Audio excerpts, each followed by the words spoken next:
God said that he would make a table for me in the face of my enemies, which means that all of you all need to be alive to see this. They was wishing death on my name, but this be my resurrection. You can call it Lazarus repeated. They think I'm conceited, but I feel like I'm way too humble. I thought I would never have to pull a Kanye, but wait, here's the stunt double. Nah, nah, nah, nah, wait till I get my money right. Nah, nah, nah. You niggas could never tell me nothing. Smile in my face and tell me you love me, but I know you frontin' like, do you think I'm stupid or something? I've been realized that your love comes with conditions. Strings tied to the hand that feeds, and if I act out, you pull it back from me as if I'm not supposed to eat without your say-so. But you see, I've been learning how to plant my own garden. I started by sowing seeds of affirmations inside of me, telling myself that I'm worthy of simple luxuries like good morning text and asking if I eaten today. I started to realize that I was worth more than a WYD, and the only reason you're asking is so that you can nut inside of me without asking. I started telling myself that I'm worthy of having my own person because I was never a side piece. When my dreams are big enough to open the chain shackled around our ancestors' ankles and turn that slave ship right back around and put us in the motherland where God made us, taking our rightful places back on thrones as kings and queens. So you going against the grain just to spite me is actually insane. But that's okay, because I'm sure this is how Harriet felt when she freed all the slaves. It's like, don't nobody have faith in you no more, Lord. So please, use me as a testimony to show everybody that only God can turn a hoe into a housewife. Yo, what's up, y'all? And welcome back to another episode of The Weak Daze. The Weak Daze is a podcast all about getting it out of the mud, forging a path of your own, and creating a way for yourself when you really just don't have one. And to be very honest, I feel like that's really all I'm trying to do. You feel what I'm saying? Like, I'm not out here trying to unalive people. I'm not out here trying to steal from people. I'm not out here trying to, gang bang. I'm not doing nothing negative. All Kennedy want to do is just hustle her brand. I'm not sitting over here trying to manipulate people to get them to fall in love with me so that I could get a roof over my head. No, I'm trying to create stability for myself every single day. And to be very honest and frank, I'm sick and tired of people trying me. Like, I'm so for real. Because I feel like I'm not the type of person to have ill intentions towards nobody. But just because I'm not that person don't mean that people don't have ill intentions towards me. And I feel like that's crazy, because what am I really doing to you? Okay, so let's get into the episode and let me tell you where this, I'm not going to call it an angry rant. I'm not an angry person, but I do get frustrated and I do get tired and I do get upset. And I feel like a lot of times my feelings be very valid because people keep playing in my face. So let's just get into the episode. I already done said on Instagram that that this episode is going to be all about my first business and why my business failed. So boom, let's get into it. The first business that I created was called Float or Fall. So Float or Fall stood for Formidable Leaders of America's Tomorrow, or Fail All Lost Lives. And essentially what I was trying to do with my brand was to influence people and motivate people to go to school. Like, the whole purpose of my brand was to basically provide scholarships for students to be able to go to school, because it really is hard out here, especially students of like African American descent. I'm trying to figure out ways to say this instead of being like, bro, I'm trying to educate these niggas in the hood so they can get up out the streets. So I don't want to say that. Like, I'm trying to be profound and professional and stuff, but a lot of times I feel like you just gotta be straight up with people. But no, so the intent and the purpose behind it was because in inner city areas, we really don't have opportunities that one might have when they live in suburban areas or something like that. Or when when you in poverty, you really just don't got it like that. But I feel like all of us deserve education so that we can fix our lives and get up our situation. So it's more than just money. Like, we need knowledge, because I feel like knowledge is power. Like,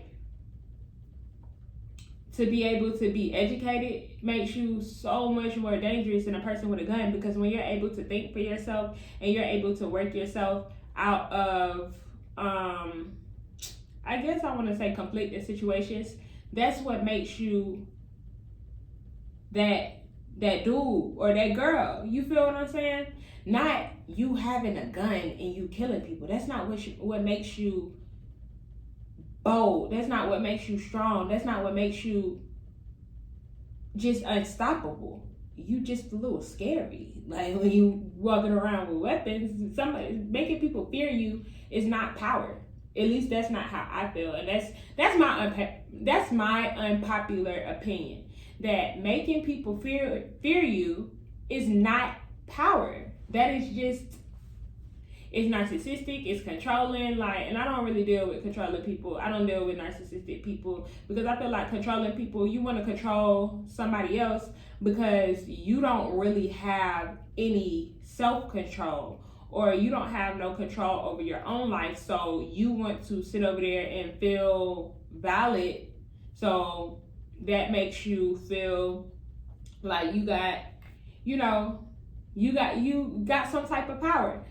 Anywho, let's get into the episode about why my first business failed. So let me tell you my journey a little bit and why I started my business. So boom, it was 2018, right? I was trying to finish college the first time. I was literally a year away from getting my degree. But my sister got killed in a car accident. My grandmama died. And my mama basically, she cut me off. Like, she blocked my number so that I could not get her tax information and I could go to school. And so she blocked my number because basically I called my mama a hoe. And I feel like my feelings was valid in why I called my mama a hoe at the same time. Was I wrong for saying it? Yes, I was wrong for saying it, because I did not have to say it out loud. But was what I interpreted wrong? No, it wasn't. Because what happened was, it happened like this. My mama was sitting up here, she was staying in this house with her husband or whatever like that. So after my sister passed away, my mama got some money from my sister, because my sister did what was responsible in getting a life insurance plan if anything happened to her, so that her people was still taken care of. You feel me? And so my mama had got this lump sum of money or whatever like that. And so her husband's like, he feel like he should be in control of the money. And so my mama's like, no. And so he goes into this whole thing where he talking about he feel like he God and stuff like that. And shorty, I gotta tell this story on where it will make sense. So what basically happened was, my mama had a little red car. So it was her car, she was paying for it, everything like that. Shorty stole the car. Her husband stole the car and he parked it somewhere else. So what happened was, my mom going out, she looking for the car, everything like that. Car not there. So he tell her to call the police and report the car stolen. So she calls the police and she reports the car stolen or whatever like that. When the police come out, the police is trying to gather information on what happened and everything. And so then that's when the story switched from somebody stole the car to her husband allowed somebody to drive the car to Florida. And so it's like, huh? So when he had told them, he had allowed somebody to drive the car to Florida, that was a lie as well. What really happened was, he took the car and he had parked it like somewhere. He could park it like around the corner, a couple blocks down or whatever like that, just so that he could upset my mama and he could just rile her up a bit. So his plan really backfired on him, because when the police came out and they running his name and stuff, they find out Shotty got a warrant in Henry County. So they ended up taking him to jail. So when they took him to jail, my mama had basically let my two brothers come move in with her so that she just really wasn't alone and stuff like that. She just lost her daughter. She needed support. She needed family. Okay, cool, understandable.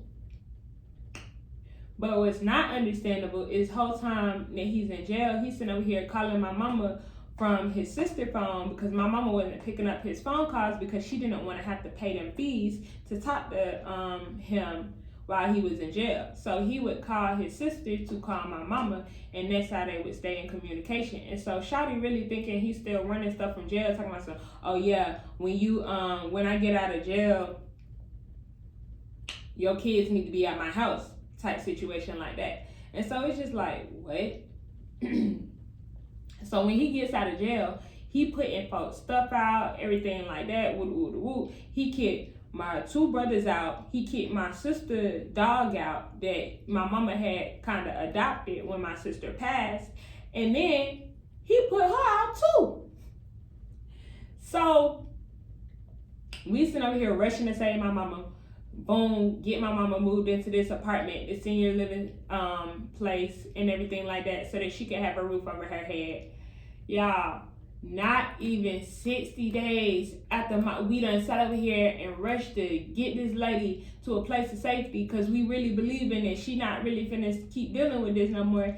She lets this man move in. Like, it's not even 60 days after they start dating and going on movie trips and stuff like that. And it's like, bruh, he just put you out. He put you out of y'all's home, ma'am. And now you're going to let him come run behind you and come stay with you now? Like, that does not make sense whatsoever. So, yes, I did call my mother out of her name because that's exactly what she was acting like. Because I remember a Kevin Gates song said something like, a hoe is somebody who will basically do anything for a man.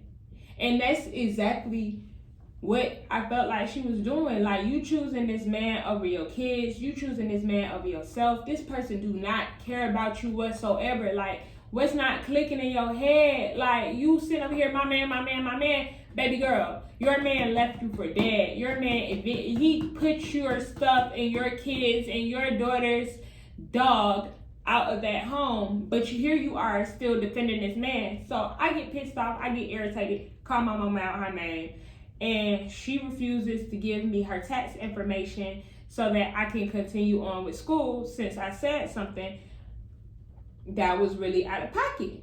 All right, it is what it is. So I try to get help from financial aid at my school. So I try to get help from financial aid at my school or whatever like that. And so the financial aid folks like, okay, cool, we got all the information on your mama, but what about your daddy? And I'm just like, bro, my father is estranged. Like, I can't even really describe the relationship like that. But even at that time, like, my dad really didn't want me staying with him. He didn't support me in my education and stuff like that. He was constantly talking down on me and just being real rude and evil and stuff like that. And so basically, when I was trying to get the dependency appeal, they was like, oh, well, if your father has been abusive to you, then we need more information about the situation and the relationship with your father. And I'm like, okay, how? When the counseling letter that I provided to you not only has information regarding my mother, it has information regarding my father as well. And so they was like, oh, well, a counseling letter isn't enough evidence because a counseling letter is he say, she say. And I'm like, so is you calling me a liar? Like, just because I know who my dad is, you trying to basically say I'm not being honest? All I'm asking you for is Pell Grant. Like, Pell Grant is a free grant that you get when you don't have money. I did not have the money to pay for school. And to be very honest, I had gotten a scholarship from, where did I get that scholarship from? So I got that scholarship from the school, in fact. Because after my sister passed, I still kept going to school, kept doing my classes, kept turning in my homework. I'm still making efforts and stuff like that. And so one of my professors who knew about the situation and everything that I'd been through had recommended me for a scholarship for a student who continue on while facing adversity. So I'm getting recognition, at least from my professor or whatever like that. And so instead of giving me Pell Grant, you're basically trying to tell me, oh, well, we can't give you that, that free money, but you can apply for these loans right here. We can make sure you get these loans. So I'm like, nah, the thing for the loans basically says that your parents need to sign off and say that they do not support you. And it was like, don't worry about that little signature right there. We can get you the loan. And I'm like, no, because that's something that I'm going to have to pay back to you. Why can I not just get the Pell Grant? So me and the financial aid lady going back and forth, she's sitting over here highlighting documents and everything like that. And so I'm telling Shawty, I'm like, the document is agreeing with what I'm telling you. And so I get tired of going back and forth with her. And I make a little remark, a smart remark. And I'm like, so is it because I'm black? Oh my God, do you know this woman shuts down immediately? She shut the conversation down immediately and she calls campus police on me. And I'm like, well, what's the police for? What did I do? Like, what's the issue at hand? And so the dean of students at the school that I was going to, he intercepts the call and he comes to get me. And he was like, yeah, I just heard about what was going on and I had intercepted the call and everything, basically trying to make it seem like he finna save me. But no, you really need to be saving your staff and this school from getting a lawsuit because the lady tried me just because I'm black. And like, I just can't read. Like, I just didn't have reading comprehension skills. I know exactly what this doggone document is saying. You are refusing to allow me to have the funds that I need to continue on with my education. So, by the whole end of the conversation, I get banned from financial aid. I did not get put out of school. Mind you, I did not get put out of school. It was no issue as far as my conduct or anything of that nature. But I just couldn't talk to financial aid no more. And so I'm like, nah, forget this. Let me go ahead. Let me take a break. Let me get my mental together because everything is crashing, burning, and falling apart. And then I got my brother sitting up here calling my phone high off lean. Like, I don't even know what all drugs this man was taking, but it was lean, it was pills. He was doing the most, and I knew that. And so he's slurring his word like, yeah, and then they going on and on. And I'm just like, bruh, don't talk to me again until you got your life together. That's the last conversation that I had with my brother before my brother was murdered. When did he die? 2018, 19, 20, 21, 22, 23, 24, 25.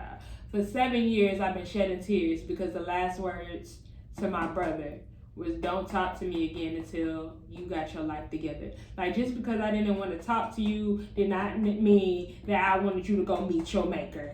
You feel what I'm saying? So that kind of broke me a little bit. It broke me, and that is where, I don't know, I just had to stop for a moment. So essentially, my whole brand with when I created that first business had to do with that whole situation and how I had been through so much trauma and just trying to get my education. Like, I'm not trying to do nothing wrong. I'm not doing nothing but wanting to go to school. And I don't even understand why this is becoming a problem for people. It was because I'm black. As if because I'm black and I'm from the hood, then I deserve less. No, I deserve to get my education. Not only do I just deserve to get my education, the hood deserves to be educated as well. So I'm on my Dr. Martin Luther King crap. You feel what I'm saying? I'm like, nah, they want to play with me and my degree. Alright, degrees for everybody. I'm talking about turns up. I'm talking keep playing. Here is where I made my mistake with doing my business. One, I still hadn't finished my degree. Two, I did not have no roof over my head. I had just gotten kicked out of my dad's house during COVID because I decided I was finna go smoke with a friend, and I lied about my whereabouts and where I was going and why I didn't take my car. But my dad was like real just weird. He liked to talk crap, talking about this girl who I was hanging with. He called her a disgusting asshole. And so I'm just like, I'm not even going to have no conversations with you, and you're disrespecting people young enough to be your daughter. You got a problem with her. He had a problem with me when I had a tongue ring. Like, oh, you, basically trying to say like I was doing something with my mouth just because I had a tongue piercing. But my tongue ring wasn't really an advertisement. I just liked piercings. Like, I liked having a tongue ring. I liked moving it in my mouth. Like, I liked having something to play with. And I feel like this is getting real uncomfortable to talk about. Oh, why Kennedy had a tongue ring? Lip ring, tongue ring, girl, you a freak. No, but it wasn't like that. Chill out. It wasn't like that. I mean, there might have been a little truth to it. No, let me stop playing. I play so much. That's my business. Stay out my business, y'all. Just stay out my business as far as we're concerned what Kennedy was doing with her mouth. Because I don't even do stuff like that anymore. No, let me stop playing all the time. All right, so boom. Actually, that was a great segue into what happened with my first business. So I was messing with this dude who claimed to be some type of promoter, creative director, and whatever like that. I knew him from high school. So he approached me. He slid into my DMs like, okay, cool, let's work, Kennedy. And I'm just like, yeah, let's work. Let's make this a whole little high school reunion thing. The gang is back together. Like, I was really cool with Shawty, and I actually really did like him. Back in the day, I had a crush on him, but I knew he didn't have no crush on me. Like, and I didn't expect nobody to have a crush on me back in the day because I got bullied down for the size that I was. Like, I was 235 in high school. They used to call me Big Ken every day. Like, I'm gonna keep saying that. I'm gonna go back to being Big Ken, because it's gonna be Slim Ken with the big pockets. I don't know. I'm gonna put it in a rap song. We're gonna figure it out later. You feel what I'm saying? But yeah, so I do this whole shoot with Shawty, everything like that. They got my shirts on, we working. And so I had peeped him out the side of my eye, and he had did something. Like, he was taking his pictures and everything. So I said, oh, you look so cute. I said, oh, you look so cute, Cap. Because that's his street name. I'm not trying to call people by their real names. So I'm like, oh, you look so cute, Cap. And so this girl she kind of blurted out. So her name Teardrop. I love Teardrop down. Like, that's not my friend, but it's just like, I like who she is as a person. Like, I like humble people, genuine people, folks who just like, they're not bad people. Like, they not out to get nobody. They just hustling, they moving. You feel what I'm saying? So Teardrop was there. She did me a favor as well, because she got like a big following type thing like that. And I'm more than sure she helped me because of what I was doing was kind of a good thing. And also, like, we went to middle school together. So yeah, like I was saying, so Teardrop talking about some, Kennedy blushing, and I'm just like, bro, chill out. I'm blushing over my brand. It's not even like that. And so, while he was a creative director, he was also a plug as well. So I would go get my my gas from him, because I don't really like to talk to men like that, because men are always trying to, they be trying to sleep with me. Like, I'm not even going. Y'all, I can't even cap you down. Like, men be trying to sleep with me for real, and I just be like, ew. I don't want you, bruh. Like, I'm good. I'm straight. It is what it is. But I messed with him because he was always nice to me. Like, back in high school, I really am a hood rat, y'all. So, when somebody made me mad, I'm going to get to reacting. So, I would steal weed from my mama husband because he wasn't paying no bills. He wasn't contributing to the house. All he did was drink Bud like 1800 and smoke gas all the time. So I'm just like, all right, you're not contributing to the house. I like snacks when I go to school. So I'm going to take your gas and I'm going to talk to old boy. I'm going to talk to Cap. I'm going to get Cap to go sell this for me. So that's exactly what I did. I stole the weed from my stepdad and I would get Cap to sell the weed because I was not finna go out into the streets. And no, I didn't like weed back in the day, first of all, because my mama had raised me as a Jehovah's Witness, and I'm just like, no, that's a sin. Nowadays, I'm like, well, baby, this is gonna be a sin, and I'm a sinner to the day I die. No, let me stop playing all of the time. I have to stop joking. I do like to partake in a little bit of herb, a little herb ritual. You feel what I'm saying? But it's not something that I will influence other people to do. Like, don't think that this is not cool. Don't do drugs, kids. Don't do it ever. It's not fun. Only do that. That's medication, baby. If you ain't surviving through the trenches like me, I don't influence you to do that whatsoever. Because it is actually a medication that you can use for PTSD. All right, boom, back to the story, because I was sitting over here trying to explain myself and trying to justify the way that I live my lifestyle. Now, I wish I could be like Doechii sometimes, talking about something. I like pills, I like drugs, I like getting money, I like strippers, I like the... Now, let me stop playing. Because it's true, why can't I just be me? I'm not hurting nobody. Nah, but for real, so like I was saying, I don't really talk to dudes from where I'm from because I always feel like they be trying to get close to me. It's not even a feeling. In real life, they try to talk to me. They try to get close to me. They be wanting my number. Move. I'm Batman. I'm a superhero. I got things to do. I am not a real person. Okay?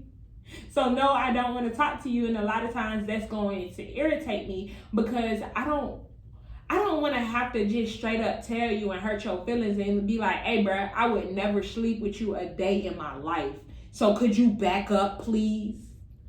I don't want to do that. I don't want to be no person. I just want to be like, no, excuse me. I'm good. I'm okay. You feel me? Like, I get so tired of that, especially for the fact that when I tell men no, they try to change my mind. I told you no. You cannot convince. If I told you no, that means my mind is made up and you cannot convince me and I don't want to talk to you. Why can't you just do your job as a plug and give me the product, bro? I did not ask you to be my man. I asked you for some gas. You feel what I'm saying? So I would shop with Cap.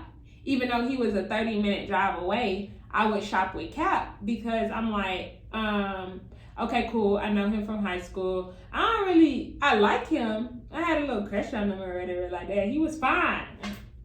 I have eyes. Leave me alone. Just because somebody's attractive don't mean you trying to get with them on that level. But yeah, we're going to get into where I made the mistake pretty soon. So, yeah, so I would shop with Cap and everything like that. And so I think it was one day I had went over to see him and stuff. And we was talking, we was chilling. We had a parked car conversation and everything. And then he asked me if I could take him to Popeyes. So I took him to Popeyes. We was chilling, we was cool. Here is where Kennedy's mistake came in. I asked Cap if I could just give him a little bit of head. Can I give you a little bit of head? No, Kennedy. Okay, it's so embarrassing. While my intention was never to get with him, but hey, like if you want to have a little fun on the side, then I can provide. Yo, like, okay, Kennedy, Miss Rapper, Miss Poet, like stop playing all the time. But yeah, I made a mistake, and so I kind of, put myself out there. And so he was like, he'll think about it. And so we were supposed to plan to redo the shoot because the shoot was really just janky and it was a little messed up and things just went wrong. So he was like, okay, cool. What I'll do is I'll do another shoot for you. We can do this for free. You feel what I'm saying? Just for the free. So I'm like, okay, cool. I can vibe with that. I can work with that and everything. And so, excuse me, y'all. So I'm like, yeah, I can vibe with that. I can work with that. Everything like that. And so when he came over for this business meeting, first of all, I had set the tone for the meeting to be in the afternoon. Mind you, we had set up the time for the business meeting, but that's after I had asked him, can I just give you a little head, please?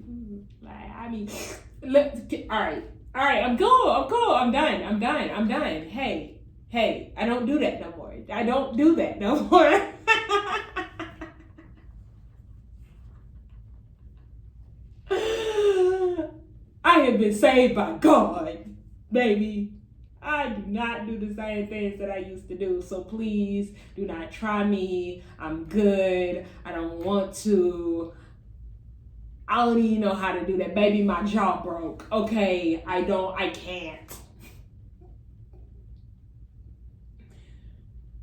I wish I could tell the story without playing, but I can't. It's almost impossible for me. But yeah, so mind you, we set the day for the business meeting after I had asked him that question. And so when he said, I'll think about it, I'm just like, I'm not really worrying about it because in my mind I'm thinking, okay, I'll think about it means no or whatever like that. So I'm just already automatically assuming, cool, he not into that, we just gonna stick with the business. So he comes up, so I set the day for the business meeting. I said something about Shawty pulling up around 3 o'clock.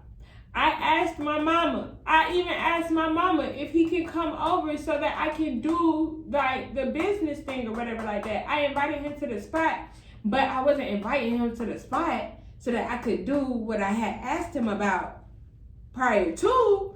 I was being serious about redoing the photo shoot, okay? And I told him I wanted to be a rapper. Hold on. I might have to tell y'all the rap song that I came up with in a minute. It was crazy. In a minute. Hold on. Just give me a minute. Let me get to this story. Okay, so cool. He comes over. We talk about the photo shoot and everything like that. I'm kind of nervous because I saw a vision in my mind. I'm like, yeah, I want to. So I'm being so serious. I'm such a creative too. I'm like, yeah, I'm in a library scene, and then I went like the lights dim, and a guy and girl, they're studying together, and next thing you know, she just started doing a private dance for him, and it turns into like some strip club stuff. I used to do drugs, bro, heavily.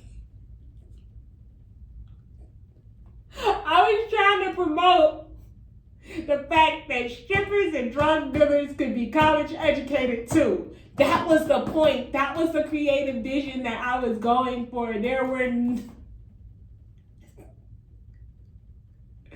I talk about it now, it seems a little ridiculous. Like,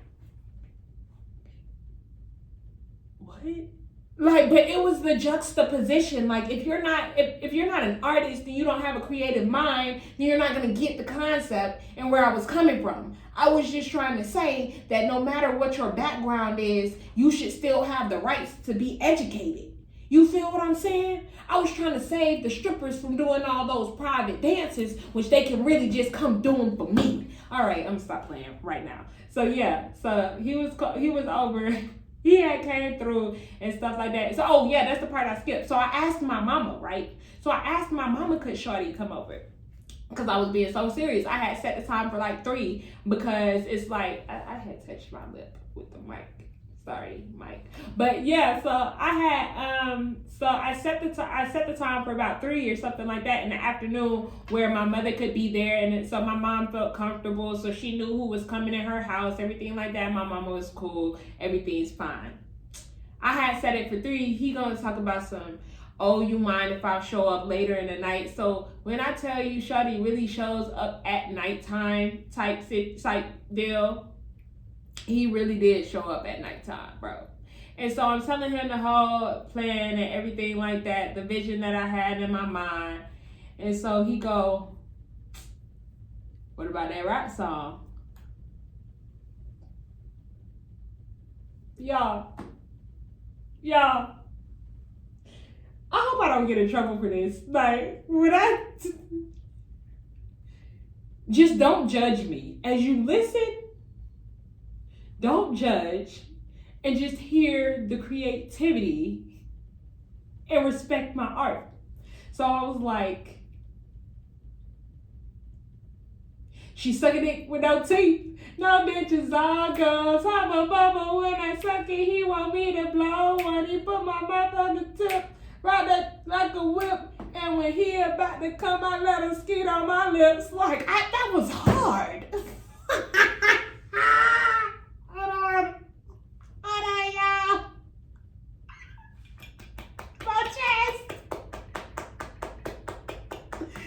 Straight clown foolery. This was 2020. All right, don't judge me. Don't worry about it. The song is unreleased. I don't even remember that girl who wrote the song because it wasn't this one. I don't.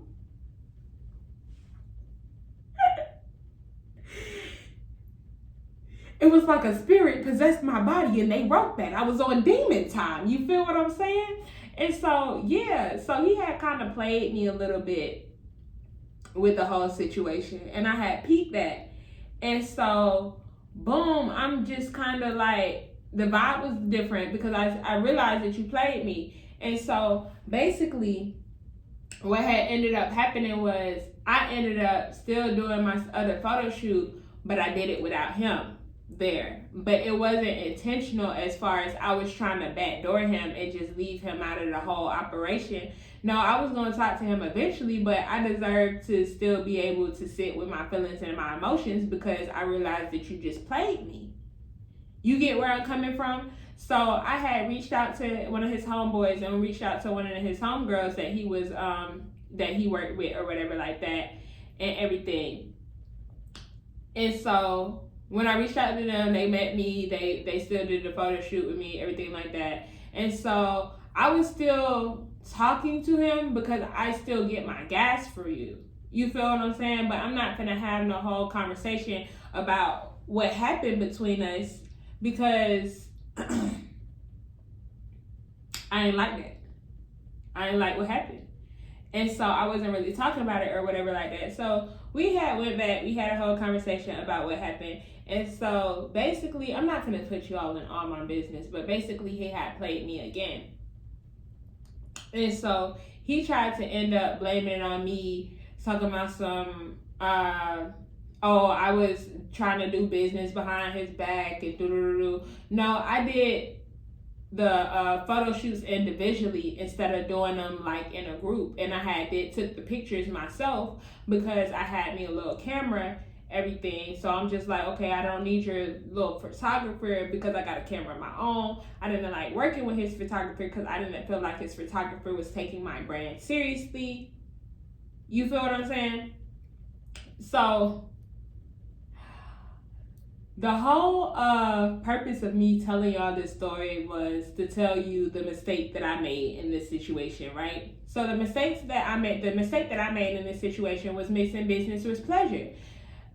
And now I know not to do that. Like, if I want to work with you, then I just want to work with you. And it is what it is. Like, no, I'm not trying to do no little favors for you or nothing of that sort, because I don't really want to get into that. And to be very honest, I'm in a place in my life where I don't want to get into any of that with anybody. Like, I'm not looking for love. I'm not looking for a partner. This is not no Cinderella story. This is not no Cinderella story. I'm the brave princess. You feel what I'm saying?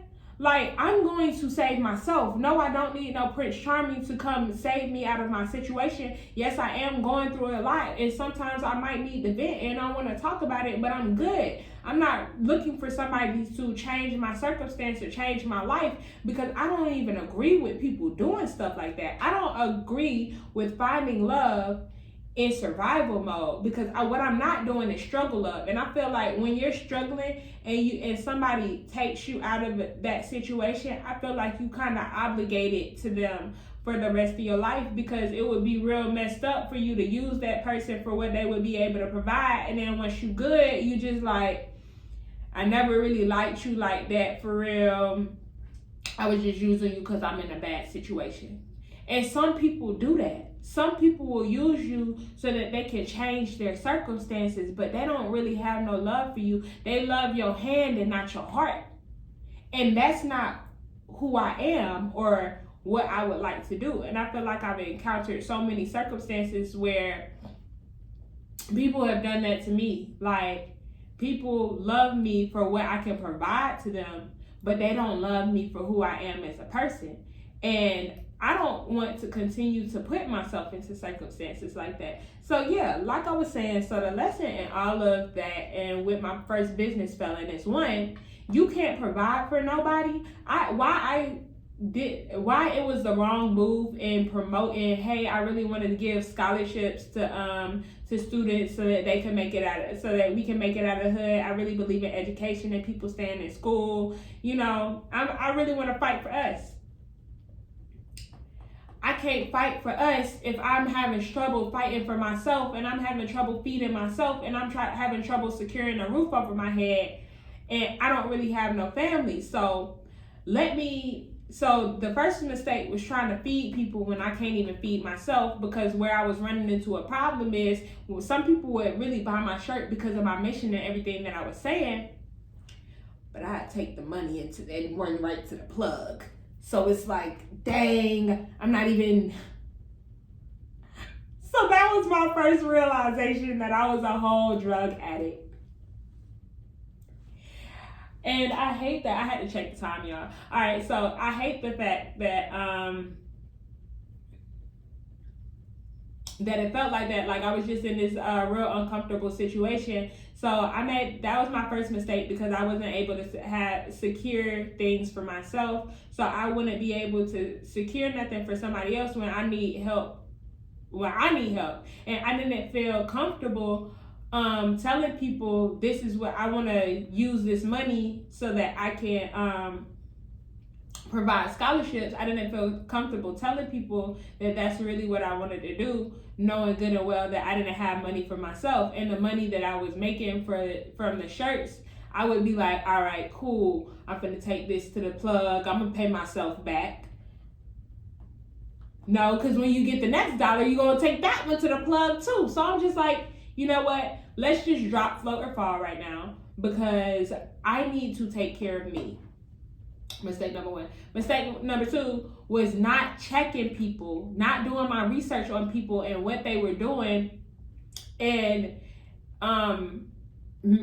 getting like basically references and stuff like that, because I didn't like working with the photographer that he had, because the photographer was late to my shoot and he wanted to leave early, and I was like, huh?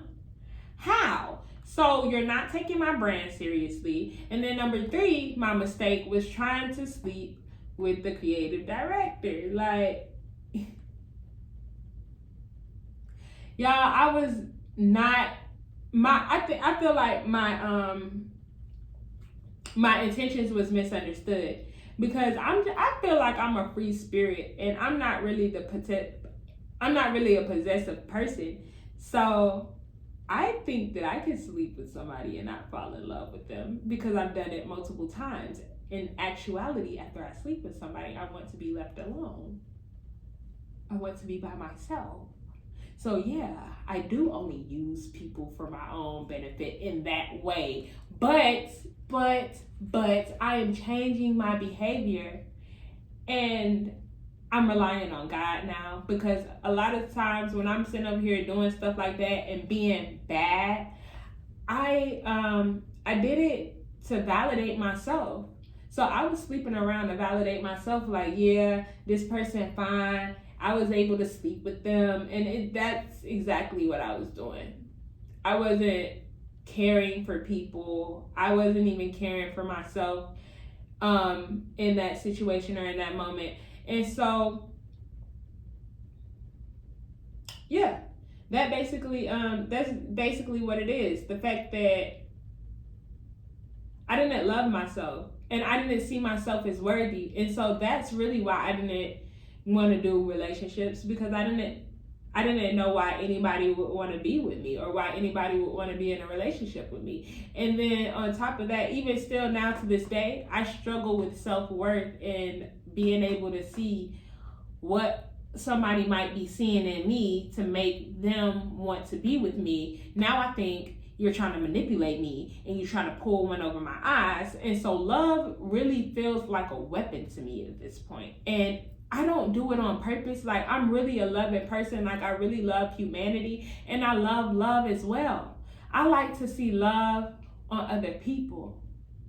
But I do not want you coming in my face trying to love me. I'm so sorry, but that's not going to work. It's not going to work for me, because I've had experiences where people will love bomb me, and then I see that you turn violent or you turn abusive. That's exactly what my fathers would do to me. Like, you're saying you love me, but you're also abusing me. You're not just abusing me physically, you're abusing me emotionally, you're abusing me mentally, like you're verbally abusing me as well. And then you want to blame me and say, look what you made me do. I didn't make you do none of that, sir. So, oh, my bad, y'all. So I don't even really like to be in situations like that. And I feel like when I come to want to find love, baby, I need about $1 million before I decide that I'm going to date anybody. I need $1 million. Why? Because I need food in my stomach. I need a roof over my head. And I have a community that I would like to serve. So after I get food in my stomach, a roof in my head, and I serve my community like I keep saying that I want to do, that's when I can come thinking about a relationship. That's when I can come love people. But I have all of these goals. I have a lot on my plate right now. So no, I can't be in a relationship with nobody. You feel me? I gotta love myself. I gotta take care of myself. And I have to get myself out of this situation and put a solid foundation under me. Not just a solid foundation under me, but a solid foundation under my community as well. So that is where the celibacy comes from now. And not even just being celibate, but me genuinely not dating, because I don't have enough money for myself to eat, I don't have a roof over my head, and I don't have enough money to serve my community in the way that I would want to. So until I do those 3 things, yeah, I'm not doing anything. You feel what I'm saying? So y'all, this was an interesting episode. I don't even know if it made sense or if y'all understood the story. Just let me know. Like, comment, subscribe to the channel. Let me know in the chat what you think. If you want me to explain anything again, let me know. Or if you didn't understand a part of the story, let me know. So I feel like I gotta sum it up just a little bit. I feel like I gotta sum it up just a little bit. So boom. Here's the mistakes that Kennedy made and the things that she will never do again. You don't sleep with people that you work with. You don't do that. Platonic relationships, Kennedy. Number 2, you cannot provide for anybody until you can provide for yourself. Do not do that.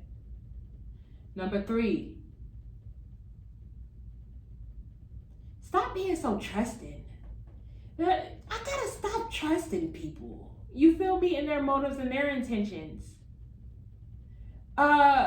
Maybe I could talk about this again at another time, but I gotta go, y'all. It's almost like 5 o'clock, and that's when my reservation is over for the podcast room. So they're gonna kick me out if I don't finish up and I don't wrap this up. Okay, come back next Monday if you just want to listen to me yap and you want to listen to me tell my stories and all of my embarrassing moments and things that I have done wrong that I never should have been doing in the first place. Because that's really what the Weak Daze is about. It's about finding your way through after trial and error, after obstacles, after your tribulations, and still becoming the person that you are meant to be in life. Because I feel like God got a calling on my life. I wouldn't be alive if he didn't have a calling on my life. But he got a calling on all of our lives. Like, if we living and we breathing and we existing and God got a calling on your life, love, go find your purpose. That's exactly what I'm doing with the Weak Daze. Feeling my way through the darkness when I can't see the light. Ooh, okay, poet. Okay, poet. We are feeling our way through the darkness when we just can't see the light.